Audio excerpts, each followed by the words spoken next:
sitaw, pampahaba ng buhay. Tara! Kainit muna natin yung kawali. Linagyan ko na kanina yung ng mantika para mamaya ready na.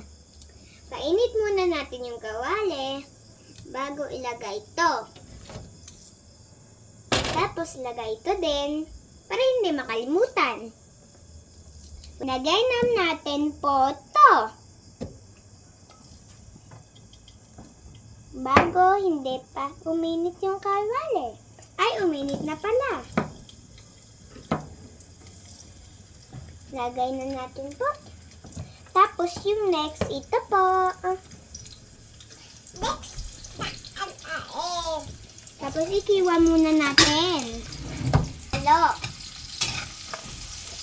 Hintayin muna natin maalo. Tapos ilagay na natin to. Then, sarap to, no? Ilagay ko. Ihalo na. Lagyan natin ng asin.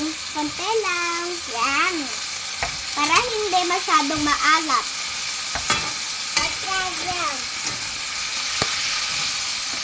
Masyadong maalat pag hinagin ng madaming asin. Diba?